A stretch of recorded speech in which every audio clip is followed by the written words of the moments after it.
Good day, everyone, and thank you for joining us. My name is Joanna Leon, and I am the membership manager here at WERC, which is now powered by MHI. Thank you for taking time out of your schedule to join us for today's presentation. Today's webinar is being recorded, and all participants are in listen-only mode. The information discussed in today's session represents the views of the individuals and does not constitute legal advice or the views of WERC or MHI. You should consult with your organization's leadership and legal counsel as needed for your specific situations. At the end of today's presentation, we will have a question and answer period. You will be able to use the chat screen or the questions portal at the bottom of your screen or the right-hand side, depending on your settings. So without further ado, I would like to first turn today's presentation over to Dan Beard, Chair of the Midwest Work Council. Joanna, I just wanted to welcome everyone and thank you all for supporting the Midwest chapter of WERC. This is a great series of webinars, and we really want to thank Alpine. Alpine's been a fantastic sponsor. This is the second year in a row, and I'm very excited to learn more about this really important topic. So thank you again, and with that, I'd like to turn it over to Michael.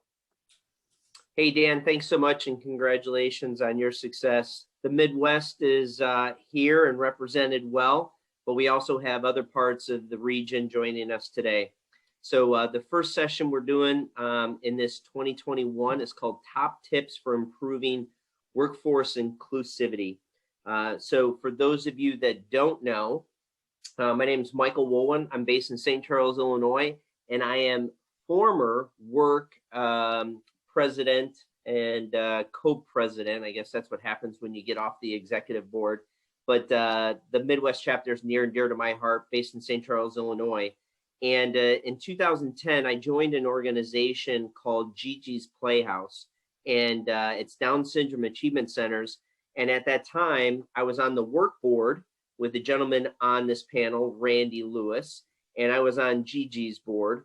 And when Randy started to tell me what he was doing with Walgreens and the inclusion program, it really brought a sense of fire in my belly to help our young adults at Gigi's Playhouse get jobs. And so I was very fortunate to work with Toys R Us, and we were able to help some of our young adults get positions. Now, Toys R Us is no longer in business, but that just goes to show you that while DEI is a topic very, very prevalent today, this has been long at work. So let's meet our panelists. First and foremost, we've got Randy Lewis, former Walgreens SVP Supply Chain, and now with the NOGWOG Disability Initiative. Tom Gustafson, recently with Sephora, is now the VP of HR at Bed Bath & Beyond. And Brad Nardick, the CEO of Bazaar and ScanPack. And then James Emmett, CEO of James Emmett & Company. So today we've got a great panel with 4 very, very talented resources that have a passion for our topic. And what is our topic? Right now, the buzz is so prevalent out there. I thought it might make a little sense to just talk real quickly and set everybody's foundation. So DEI, or diversity, equity, and inclusion. Diversity is the presence of differences within a given setting. In the workplace, this can mean race, ethnicity, gender identity, sexual orientation, and socioeconomic class. Equity is the act of ensuring that the process and programs are impartial, fair, provide equitable possible outcomes for every individual. So those of you that know me, I'm all a visual learner, right? So when I saw this really drove home. So the young man in the purple knows how important the difference between equality on the left and equity on the right can be. So that's just an example. But what we're really here to talk about today is the I. We want to put the I in DEI. Inclusion is the practice of ensuring that people feel a sense of belonging in the workplace. That means that every employee feels comfortable and supported by the organization when it comes to being their authentic selves. So what we've got is a panel discussion today, and we're going to hear from Randy, Tom, and Brad. And each of them have a completely different approach. So each of them are going to talk a little bit about their personal and professional journey, kind of where they were, where they are, where they're going. And then we're going to have James tell us, hey, based on what we've heard, and you've helped all of these individuals and their organizations, where should we start? How do we approach this, and some lessons learned? So with that being said, who better than the first pioneer that I ever knew, Randy Lewis, to talk to us a little bit about his journey with regards to inclusion. So Randy, over to you. Thanks, Michael. And I need to say on the front, most of what I'll be talking about is true. So I don't know if all of it is, but I'm pretty sure much of it is. Because everybody has to have their terms and conditions and everything. I have a son with autism. He's now 32, 33. After about 20, if you're within 5 years, you're still a great parent. He was diagnosed at age 3 with autism. He didn't speak until he was 10. And if you ever get a chance to talk to him, you'll think he's making up for lost time. But when he was born, we didn't know anything about disabilities, and it turns our world upside down. And one thing I've learned about disability, not just autism, but all kinds of the disabilities, that every parent of a child with the disabilities, we share the same hope and dream to live one day longer than our child, because we know what's waiting for them. And another thing is, it's almost the instant we get that bad news that we start thinking about a job. Will they ever be able to work? Because a job can mean independence, it can mean friends, it can mean security, it can change the whole arc of a life. But when it comes to getting a job, people with disabilities die a death of 1,000 cuts. They may not learn the way we're used to teaching. They may speak differently. They may act differently. They look differently. On and on and on. And the unkindest cut of all is the belief by 99% of us that hiring a person with disability is great if you can afford it. And it's a great act of charity, but they really can't do the job. Now, and thinking about a person and just thinking about that, just out there, think in your mind of a person with a disability. That's pretty easy to do. Think of a person with a disability. And think of an appropriate job for that person.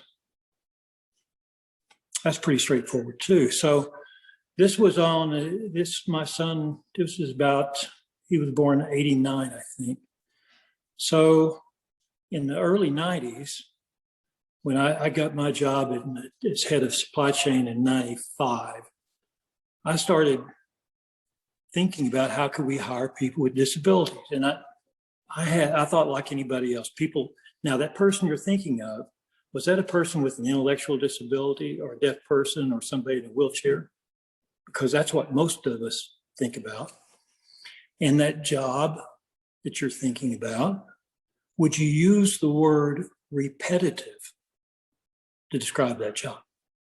Because that's what most of us do. So we were just like this. So we didn't know anything about disabilities. So we went out and got a company to come in and bring a group of people with their own supervision and to do one of those repetitive jobs like tagging or perhaps custodial. And we did that in several buildings, and people thought we were heroes. They were giving us awards and everything. We're all great corporate citizens.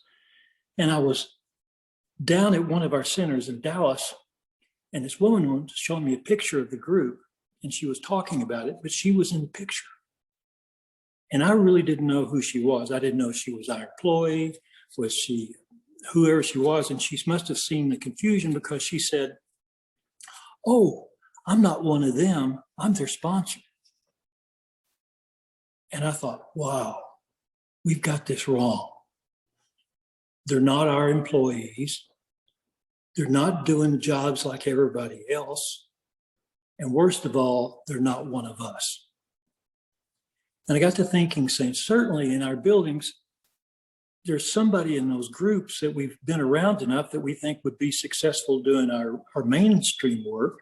So we asked for volunteers among our workforce who would be a peer volunteer to work with somebody that we would select out of these, this called an enclave, and we'll give them a shot. And we did that, and it was very successful.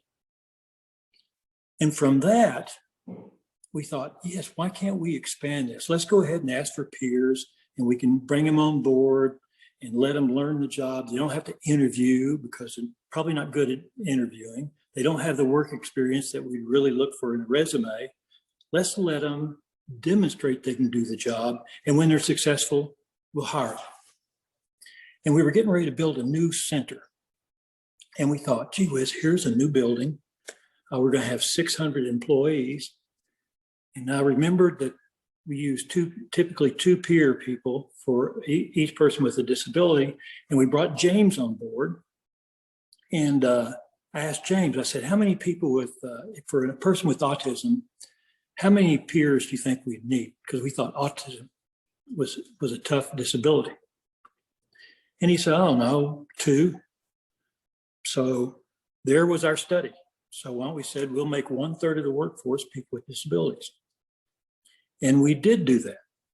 And in that first building, we were looking for 200 people, 30% of the workforce. It became actually almost a little over 40% of the workforce.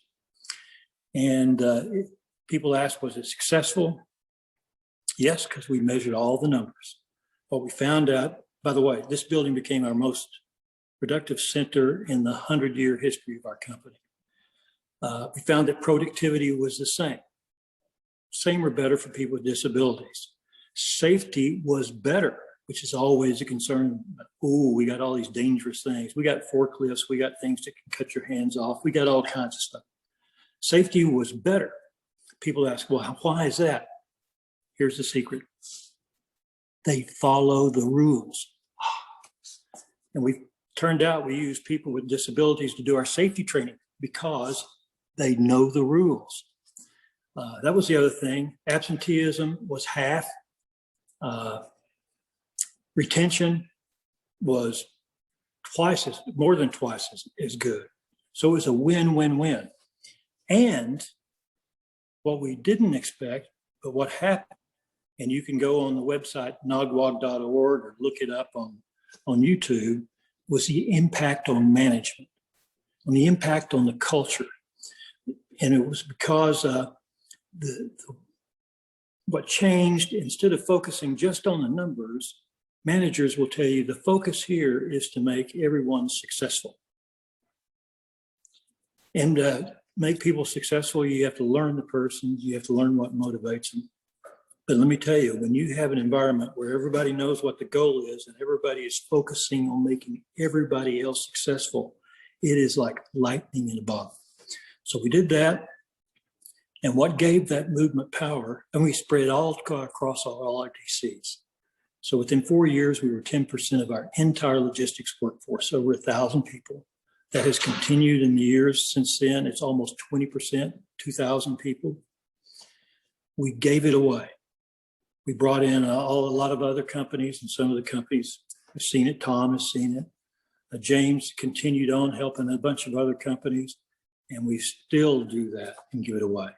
And that's our story. Randy, thank you so much for sharing that. And I know that your passion was infectious. On the board with us, Paul Avampato implemented a program at Mondelez where a lot of their workforce was deaf. I know that Greg Javer at Starbucks started an initiative because of you. Rob Saper at Advanced Auto Parts this week spoke at Elevate, which is High Jump or Corber's user group, about it. So you've been a pioneer. You've started it. Absolutely love it. Let's go to our next presenter, Tom. Tell us a little bit about your journey. Sure. So again, I'm no longer at Sephora, but this program, when you look at how Sephora operates, they are just champions when it comes to innovation. I mean, I've never seen anyone do it better in the retail space. And then on top of that, they are a company that embraces diversity like I've never seen it. It's completely well ingrained into their DNA. If you're not familiar with their manifesto and their motto, which is "We belong to something beautiful," and they embrace diversity and inclusion of all walks of life, and it's really quite remarkable. And this program really fit right in. So, you know, my head of supply chain challenged me amid a very challenging staffing environment when I first started with the company. And he actually saw Randy's talk in Chicago one time, and he came back and said, "Have you ever thought about hiring people with disabilities?" And I thought, well, not on that scale, no. But what would you like me to do? And he said, well, to go check it out. So he gave me the freedom just to go check it out. So I researched it. I grabbed a coworker of mine who has a son with autism. I figured he'd be able to give me some great perspective, and we flew up to Walgreens. And I will tell you, that was game changing for us, was to be able to see it in person. That was one of the most amazing trips to this day that I have ever made in business. Just to be able to see how a company has completely transformed their workplace and completely embraced a group of people that have been completely dismissed by society. So we came back and we did our research, and I'll be honest, it took me a good 6 months to really get my head around this and try to understand how we were going to put it into our workplace.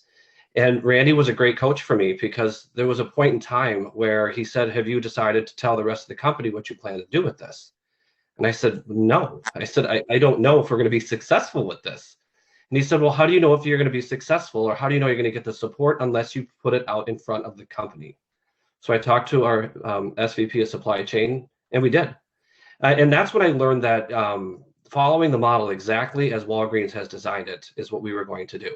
And that's what we did. That model that we have, that they had over at Sephora, is exactly as it's structured at Walgreens. And we set a target in our new facility in Mississippi, which is in Olive Branch, just south of Memphis.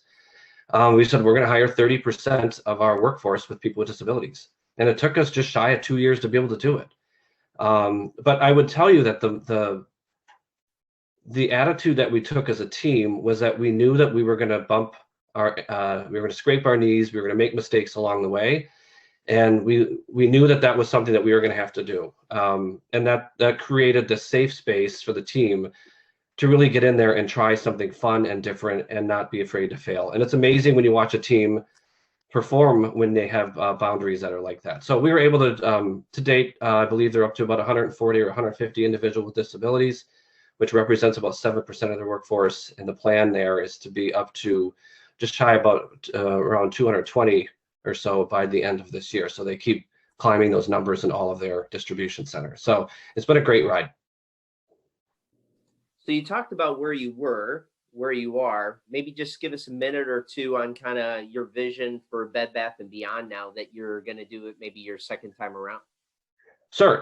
Before I do, what I would say is we do measure the metrics of our individuals with disabilities, and we do stack them up against the people without disabilities, and honestly, just for a business case, because we do expect that they perform at the same level as everyone else, and we do find that their numbers far exceed those without disabilities, proving the model that they put in over at Walgreens. So, you know, at Bed Bath & Beyond, we're still trying to figure out the culture. I've been there about 3 weeks. What I would tell you is that any new building, it's easier, I think anyway, to put in when you have a new build, a greenfield startup, because it really is, people start and they just understand that's just how it is. You're going to be side by side with people with disabilities, and versus an existing building where you have to change the culture.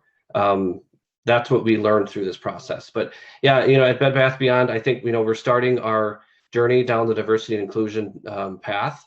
And, you know, I hope that at some point we will entertain this and, you know, think about how this can fit into our overall DEI strategy. And Tom, when you say it's easier in a greenfield, did you have a greenfield at Bed Bath & Beyond or a greenfield at Sephora that you saw easier? Not yet. But I think, you know, the company is building a number of distribution centers in the near future here. So that's something that we could certainly consider doing. This is not a conversation we've had quite yet, because I've been here not enough time yet. So I want to be careful how we tread lightly there. Hey, no, we absolutely appreciate it. So thank you so much for sharing. All right. And then our third presenter, Brad Nardick. And Brad is here in Chicago. And when I met him, like right away, like kindred spirit, I was like, oh, I have this passion. And he's like, I have this passion. And we started talking, and maybe 18 months later, I think you ran into Randy, and then you were off and on your own. And so maybe tell us a little bit, Brad, about your journey with inclusion. Definitely. Thanks for asking me to be on the panel today, Michael. I look up to Randy and Tom and James's work so much, so it's really an honor to be a part of the group today. I'll start kind of personally. Like Michael said, I'm a third generation business owner based out of River Grove, Illinois, and we are a company that buys overstock from major American manufacturers and resells it to independent retailers. And we have a small chain of stores throughout Chicago called Bargains in a Box. Our main business is called the Bazaar Incorporated. Growing up, I was a kid with severe ADD and ADHD. I was in special ed my whole life. Was in the counselor's office every 4 hours at school, I think. And, so I always had a personal connection to people with invisible disabilities, but it just made me kind of interested in that line of work. And so when I got to our business, when I finished school, I started trying to hire people with disabilities. My first ever attempt was an internship program that I launched with a private school out of the south side of Chicago called the Sonia Shankman Orthogenic School. We ran an internship program with them for about 18 months. And I saw young kids with autism and, severe emotional and intellectual disabilities go from crying in the back room of the store day one to, I would walk in the store 8 weeks later and they'd be saying, "Hey, welcome to Bargains in a Box. What can we help you with?" And it kind of, it inspired me. And as fate would have it, Mr. Randy Lewis was the keynote speaker at their gala, their fundraising gala that year. And I was able to connect with Randy, and it was like meeting Wayne Gretzky for me. Randy connected me with James Emmett, and I signed a contract with understood.org to be part of their workplace inclusion initiative and have a full-time behavioral therapist working at our company for the last 2 years. James has been also one of the guiding forces that we've been able to have inside of our business for the last couple of years, advising us and helping us make choices about how to, create a really meaningful experience for people with disabilities on the job. Today we have a little over 20% of our workforce, so a little bit over 30 people right now. We've learned a lot. And I think similar to what Tom said, we just, as the third generation, I'm fortunate that I'm kind of unfireable in the company. So I was in a position to make a lot of mistakes, and we've made them, and we've learned a lot. And I think we're doing some interesting work right now as we look ahead for what's going to help the Bazaar have a world-class disability program, which is definitely what we talk about most of the time. We're building a couple programs that I think are interesting right now. Ultimately, our goal is to have 50% of our employee base be people with disabilities. But it's not enough to give people jobs. It's about what's the experience that people are going to have when they're on the job.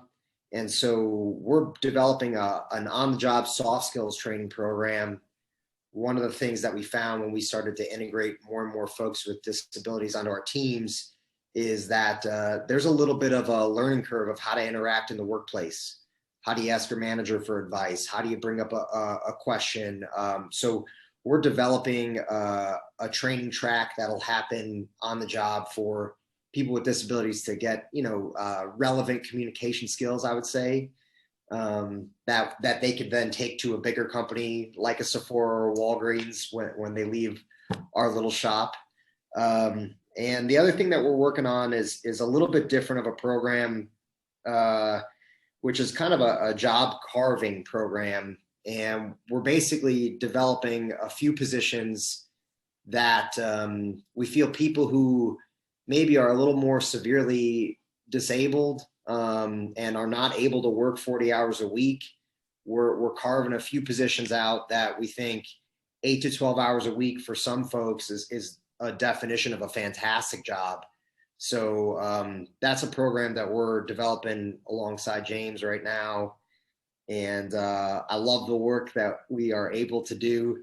It has enriched our workplace tremendously. Since the pandemic started, I think like the best thing has been it embeds a real sense of mission into normally mundane things. And I think that's really powerful for, as Randy alluded to, like the management of the company. It's been fantastic. So that's my story. And I appreciate you having me, Michael. No, absolutely. And, Brad, you keep saying, thanks for having me on the panel. Dude, you're in the community. Like, you either are in or you're out. You are in, and you've been doing a great job. In fact, I want to go back to something we talked about, like where you were, where you are, where you're going. You did a great job of where you're going. You talked really well about where you are, but maybe could you just shed a little light on, like, you started on your own and you were going at it for a while. What was the lesson learned about that versus working with somebody like James? Maybe just add a little color there.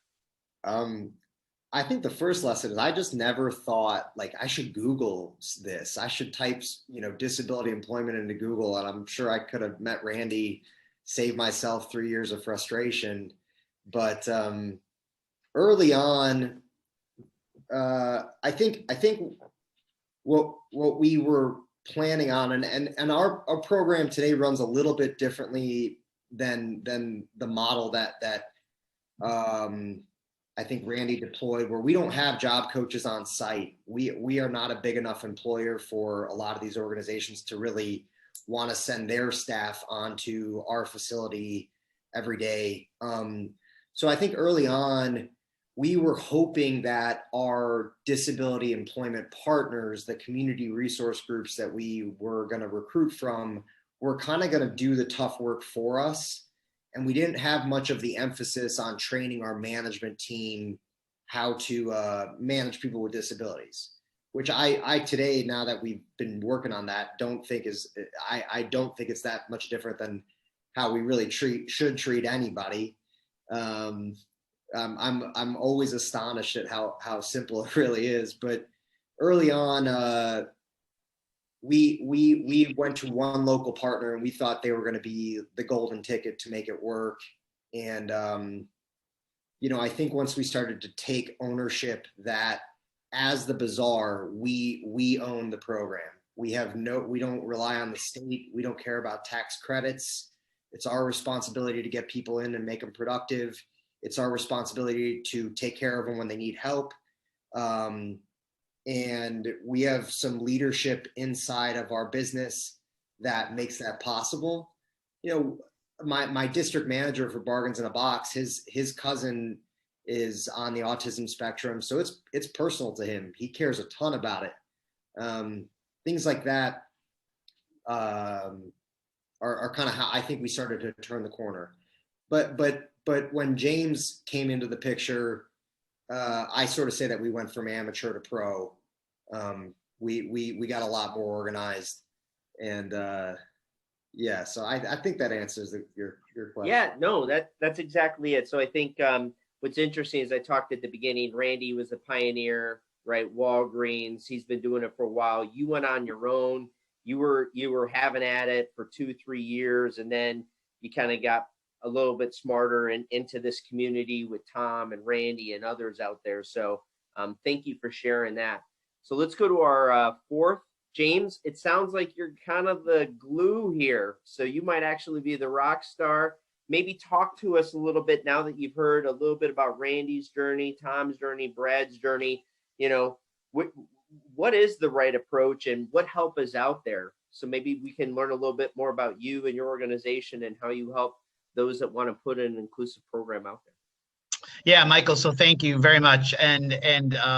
It's a great job pulling this panel together. For those of you who are listening, right? And these three gentlemen that just spoke before me are kind of rock stars in the disability inclusion world, and to have them all on one panel is just fantastic. So, and I am so appreciative that they're giving me some credit. But this is all about them. This is all about the vision that each of these three individuals had, and the leadership they demonstrated to do something a little different, to implement a different solution to solve business problems. And so, Michael, so I'm James Emmett. I own James Emmett and Company. I also work with an organization down here called understood.org that provides a lot of information in the workplace space. But basically what I do is I help primarily logistics and manufacturing companies implement disability inclusion at scale.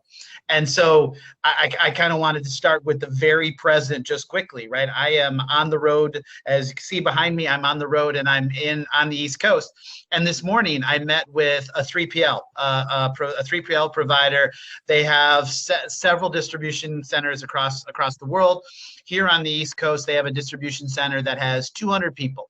And those people, that headcount primarily do, as you would guess, as everybody, right? They receive, they pick, pack, and they ship. And those are the specific roles. And right now, because of where the economy's at and where their business is at, they have 80% of those 200 folks are temporary staff, are from a staffing agency, right? So we started to talk about, after my visit today, is what if, for example, you looked at hiring 40 people in the next 2 years, right? 40 and 40 making 80, 80 people with disabilities in your distribution center, using the model that these gentlemen have greatly pioneered. That 80% of your distribution center that's temporary would go down to 40%, right? And you could build from there and build a more inclusive environment. And the jobs that we're talking about, the receiving, the pick, pack, the shipping, people with disabilities are incredibly suited for, right? All those different roles. And I think that one of the other things, Michael, that I think is really important for people that are listening is, a lot of times we go to distribution centers and they say to me, well, we're trying to figure out what roles people with disabilities can do, right? And what I would ask everybody to flip that on is, people with disabilities can do every role. Right. And I think Randy and Tom and Brad would attest to that, from entry-level pick pack to running a fork to running the distribution center. Right. And everywhere in between. And so I think that's an important thing as companies think about this journey, is where I would say to start. Right. Where do you start with this? It isn't necessarily starting with us and the folks in disability inclusion. The first thing to start is, where are my needs, right? Where am I struggling? Am I struggling in specific positions? Am I struggling with retention? What are my specific needs to do better to get product out quicker? Once I know those needs, right, then I can start reaching out to people like myself who can be a quarterback. Or actually, I saw Deb Russell's name on here. Deb Russell, shout out to you. She's another great disability inclusion consultant who can also provide support. There are people like us who can provide that guidance. And we're all a little bit different, right? We all have a little bit different models. So there are some consultants that maybe do more of handing a playbook and providing the guidance. My company does a little bit more hand-holding, more implementation on site. So it just depends on what the company's needs, but what the company needs. But my key thing is, where do you start? You look at your needs. Once you know those needs for being more productive, then number two, you reach out, right? And for this group, for example, I'm happy to be to reach out to me. And if we're not the right fit, we can get you to somebody who is, but reach out to somebody who's been in our community, who can help you start. And I think that the last thing I'll say is Michael, what we have found, what makes a good program, and Randy piloted this, and Tom carried it on, and Brad has innovated on it, is there are what we call the 3 S's, right, to a good project, especially in logistics. And that is sourcing, right? You want to make sure that you have a sustainable source of candidates with disabilities. And as most of these, and all these gentlemen will attest, that's probably not working with one community organization, right? It's working with the whole community in being able to source. So that's number one. The second thing is building supports, right? And people are often surprised when we do things like supports for most logistic workers with disabilities aren't $100,000 accommodations or really expensive accommodations. It's often simple things like a visual schedule or, using some of your lean techniques, to help a person maybe, or to train them from more a visual standpoint than a verbal standpoint, just basic things like that. So sourcing, supporting, and then sustaining, right? And that's one of the things where myself or a Deb Russell could come in. We also help companies plan and sustain for the long term. And as Randy and Tom and Brad have covered, right, the business case is so out there, right? Reduction in turnover, safer workers, as productive, incentives out there if you want to access them. The business case for doing this in logistics is incredibly high right now. And I would end with, especially if you're an operator who's struggling with your labor base right now, and you would say to me, loyal labor is one of my top 3 needs. This is where I would ask you to think a little differently and think about disability inclusion. So I'll stop there, Michael, and turn it back to you. But again, happy to answer any questions. I'm in between 50 and 70 warehouses a year, and nobody has labor problems. Nobody has problems. That's why I'm going to take the next couple of years off, because we're all good, right? An Amazon facility pops up and they offer $15 an hour and 85 people call in sick on the first day. That never happens. So labor is one of our 4 assets, right? Space, equipment, labor, and control within warehousing and distribution. So no, we definitely need to figure it out. I think, James, you were even telling me right now that one of your clients, 135 people in the warehouse, and they only got 100. They can't even find 35 people. So you got to tap into an alternative workforce. So Brad talked about it being personal. Randy talked about it being personal. Tom was moved by it and put it in place. There's definitely a need for all of us to tap into an alternative workforce that we're at. So for those of you on the call, we're going to use the Q&A and we're going to use the chat bar. We've got the first question coming in, and I'm just going to ask all the panelists to give me your response. So can you share any insights on additional impacts or benefits to those with disabilities, perhaps culturally or even performance?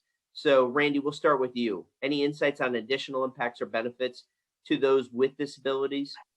Well, when we have people come, we bring all the managers, frontline managers, and have lunch with them, and they can ask questions. Does it really work? What's a good day like, et cetera. And it's from that discussion and listening to the managers talk about what it is like to manage and the impact, that has probably gotten more people to move to do this, because they say, yeah, disability is great, but I want this culture. That thing is over and over. And I think you talk to Tom, it's had the same impact there. You hear Brad talk about it. Everywhere where this has gone in, it's had a huge impact on culture and has raised the bar across the board. The impact on people without disability. As a matter of fact, there's a study going on with Anderson University is to actually measure that impact on people without disabilities. That not only is it good for them, the change is across the board, and I'm sure everybody else will have stories about that too. Very cool. So this is not just as good, this is better. Excellent, excellent. So culture, definitely. How about Tom, anything from your organization or experience? Yeah, Sephora does track these numbers, and it's one of the most fun parts about this is because, I'll give you some of the numbers. You look at absentee rates at any given time, especially in this labor market, you can expect 10 to 15% of the workforce isn't going to be there on any given day. You got 400 people there. The absentee rate of our people with disabilities, and these are of the 100 individuals of the 400 in there, was less than 1%. Think about that. We actually had to ask people to take PTO because they would let it build up, and they didn't care. They wanted to come in every day and they wanted to be a part of that team, which that's kind of a hard place to be in. You have to say, hey, Johnny, you need to take time off because you're giving money back to the company. So the other thing is, I would say, is the turnover rates are usually running high 20%, and they're less than 7% at the last time we ran these numbers. So people are there every day. They stick with you. Everything that James and the Deb Russells of the world will tell you is true. It's just a matter of putting the time into it. And then the other thing I would add is that we had 28 people in that Mississippi facility that were deaf. And one of the most interesting things I saw, that's when it really hit me, was when I walked into the break room and I saw a group of people that were deaf communicating with each other. And I thought to myself, wow, if this individual were working somewhere else where no one else was deaf, they'd be sitting there by themselves. It was just it opened my eyes up to what inclusion can look like. And it's really the last thing I would add is, in addition to what Randy and Brad had said about just how it impacts leadership, because I've had a manager tell me, I will take 4 people with a disability over 8 without all day long because of how productive they are and how committed they are. But the last thing I would add is it is a great recruitment tool for us. When we go hire managers and leaders, people want to be a part of that when you share that. And I would tell you, Sephora does just a fantastic job of sharing these stories through their Instagram and their marketing campaigns, because they do build it into their belong and diversity inclusion efforts that you find out on social media. So, I mean, hopefully that answers your question. Yeah, no, Tom, I actually, I loved it. So the culture, the absenteeism, turnover leadership, and then a sense of belonging. I mean, that was the big thing for me when Paul Avampado, I went into the Mondelez, and there was probably 6 to 8 people that were deaf, and they were, I didn't get the chance to see the break room that you talked about, but I didn't even think about that, as now they have a sense of belonging and, kind of their own little community within it. So Brad, Right. Not to leave you last, is there anything else that you could say that, was a byproduct of this process for you at your organization? Well, I have Tom on cell phone now, and Randy. So, I mean, I've moved up in the world, you could say. I will say though, like for us coming at it from, we're a small family owned company, like would I have ever thought that I would have a call with Sephora's HR leadership to exchange best practices and expose my company to a huge, international brand.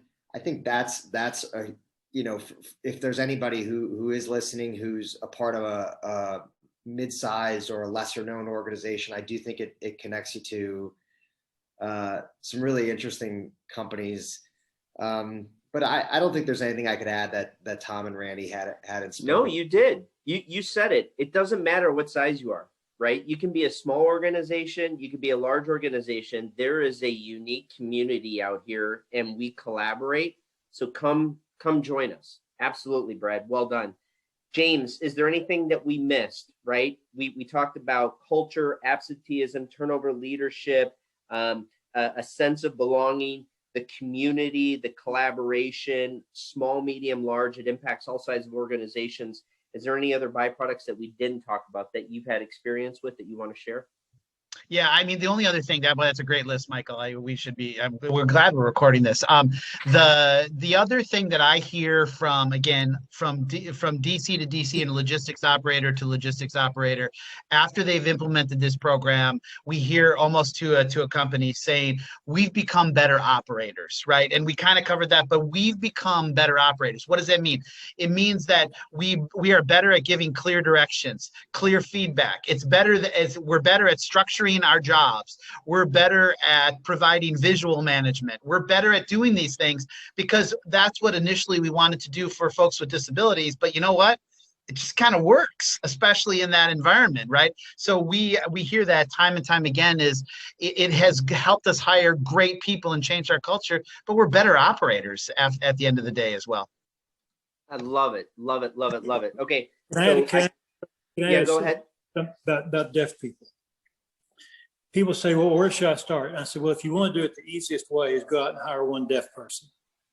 Here's what's great. You'll find out they can do the work, and they know every other deaf person in town. So that's their own recruiting. It's a very close-knit community. We had a center up in Minneapolis. I was up there one time. I go in the lunchroom and nobody's talking. Everybody's signing. And I asked, I was with the head of HR there. I said, we don't have this many deaf people, do we? He goes, no, everybody else has learned to sign. And I said, really? Why is that? He goes, well, now they can talk in secret during meetings when they're tired of listening to the manager. So it was a win-win across the board. And he said, and the deaf people will teach you how to sign. They'll first, they get tired, you do finger spelling, and that drives them crazy. So they finally start teaching you signing, and it's so much faster. That's a great byproduct. Okay, we've got about 15 minutes left. The Q&A is open, and feel free to use the Q&A or the chat. I think we just got one in the chat. Let me see what we got here.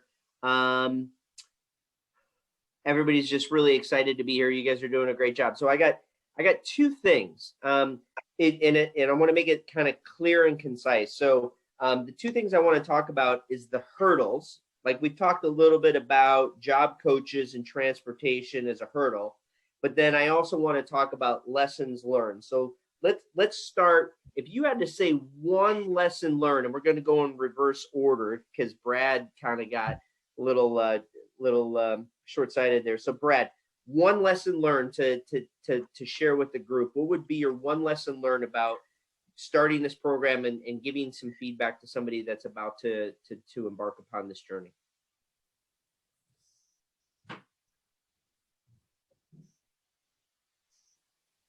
This isn't meant to be a pitch for anybody, but my lesson is definitely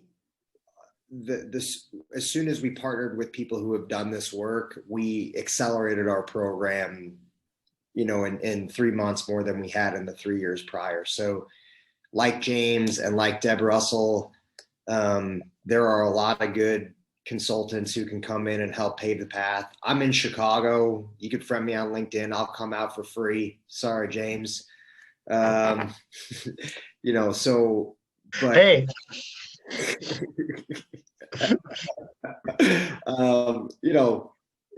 Working with people who have built it out, because I think when we first started, we thought we were like Lewis and Clark, and we were trying to do it. We were trying to just cook up our own recipe, and so the key message is don't go alone. There's, let's leverage the lessons learned and people that have been there, done that, got the t-shirt. Got it. Definitely. All right.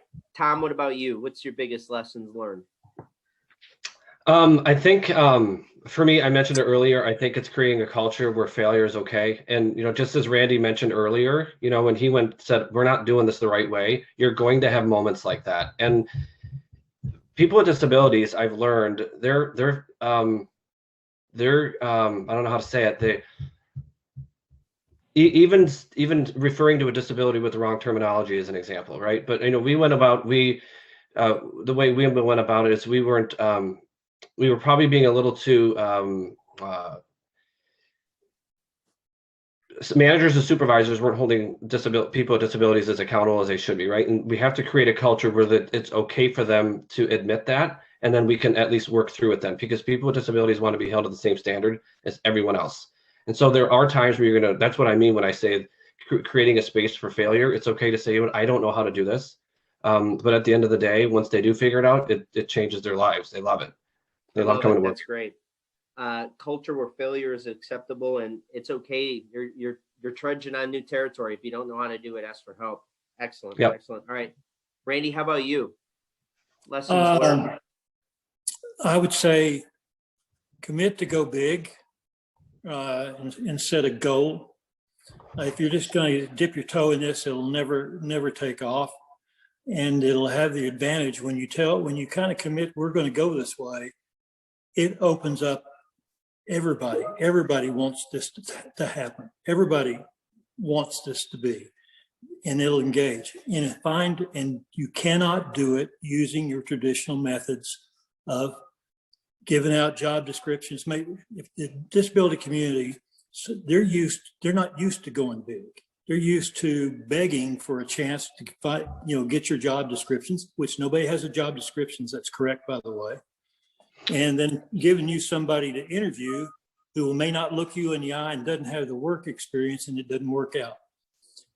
The only way I found out that people have big impact is to use an internship and let people demonstrate they can do the job, not how much charm they have or how much credentials they have. That internship, once they perform, in our case, it's a 9-week program. I think y'all are pretty close to that, aren't you, Tom? On a 9-week. Yes, and we're the so, same. boom, and they're hired. We have been over 90% successful by doing that. And I got to tell you what, one employee, my son, Austin, has been working at Meyer. They started this program and they had fits and starts.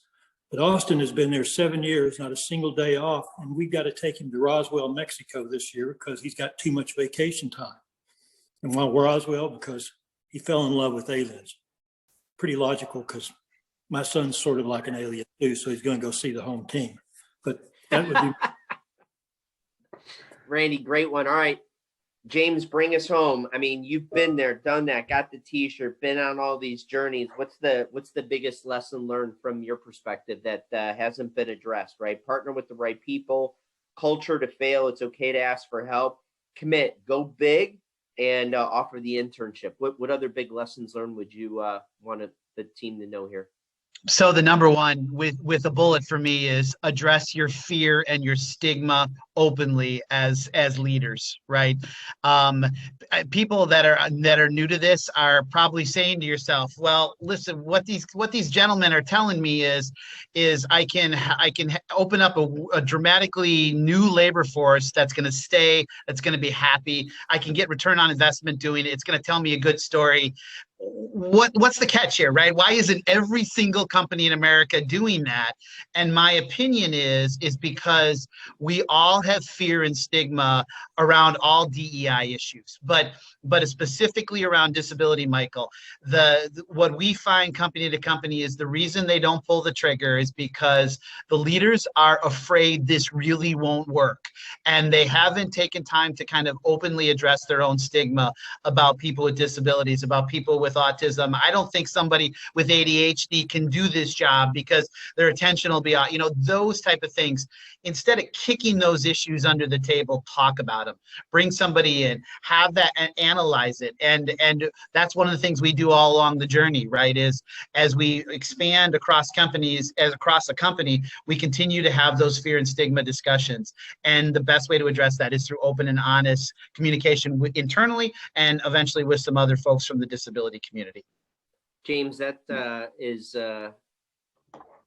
probably something that's never really talked about. We talk about the benefit, we talk about the other side of it, but the fear as a manager or a leader. And, when I started with Gigi's Playhouse, the first board meeting I went to, there were a lot of young adults there, and it was actually intimidating for me.